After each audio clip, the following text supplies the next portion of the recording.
الحمد لله العلي العظيم والصلاة والسلام على رسوله الكريم ومن تبعهم بإحسان إلى يوم الدين.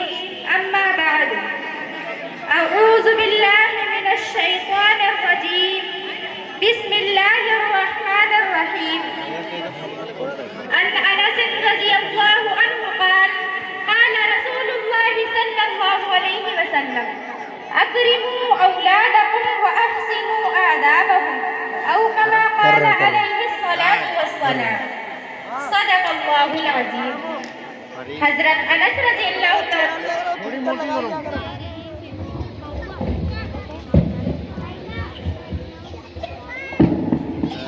نے ارشاد فرمایا: اپنی اولاد کا اکرام کرو اور ان کو حسن آداب سے آراستہ کرو. محترم سامعین و سامعات، جس طرح اولاد پر والدین کی اطاعت فرض ہے اور ان کے ساتھ احسان کرنے کا حکم اللہ تعالیٰ نے اولاد کو دیا ہے، اور ان کو کسی بھی قسم کی چھوٹی یا بڑی تکلیف پہنچانا حرام قرار دیا ہے، یہاں تک کہ اف کہنے کو بھی حرام کر دیا ہے، کیونکہ والدین کے احسانات اتنے عظیم ہیں، ان کا مرتبہ اتنا بلند ہے کہ ان کا حق اولاد نہیں ادا کر سکتی. اس لیے حکم دیا کہ تم اپنے والدین کے لیے سراپا اطاعت بن جاؤ، ان کے قدموں کی دھول بن جاؤ، ان کی خدمت گزاری اپنا شیوا بنا لو، اس لیے کہ وہی تمہاری جنت اور دوزخ ہے. ان کی رضا اللہ کی رضا ہے، ان کی ناراضگی اللہ کی ناراضگی. جیسا کہ آیت قرآنیہ اور حدیث نبویہ میں ان کو تفصیل کے ساتھ بیان کیا گیا ہے. محترم سامعین و سامعات، ایک طرف تو اللہ اور اس کے رسول صلی اللہ علیہ وسلم نے اولاد پر والدین کے حقوق کو بیان کر کے ان کو ادا کرنے کا مکلف بنایا ہے، لیکن اسی کے ساتھ ہی ساتھ اولاد کی تعلیم و تربیت اور ایمان و عمل کے صحیح و صالح بنانے کی ذمہ داری والدین پر ڈالی ہے. والدین کو مکلف بنایا ہے کہ اپنی اولاد کی اسلامی تربیت کریں، اس لیے کہ بچہ وہی راہ اختیار کرتا ہے جس راہ پر اس کے والدین چلاتے ہیں، وہ کام کرتا ہے جو کام اس کے والدین کراتے ہیں، وہی عقیدہ اپناتا ہے جس پر اپنے ماں باپ کو پاتا ہے. اگر والدین نے اولاد کی تعلیم و تربیت میں اپنے فرائض کو ادا نہیں کیے، اولاد کے حقوق کو ادا نہیں کیے، تو اللہ تعالیٰ کا یہاں ان سے مواخذہ ہوگا. جس طرح اولاد کی نافرمانی قابل گرفت ہے، اسی طرح والدین کی کوتاہی بھی قابل مواخذہ ہے. والدین کا اپنے بچوں پر کتنا اثر پڑتا ہے، اس کا اندازہ اس حدیث سے لگایا جا سکتا ہے. اللہ کے رسول صلی اللہ علیہ وسلم نے فرمایا: كل مولود يولد على الفطرة فأبواه كل مولود يولد على الفطرة فأبواه يهودانه أو ينصرانه أو يمجسانه.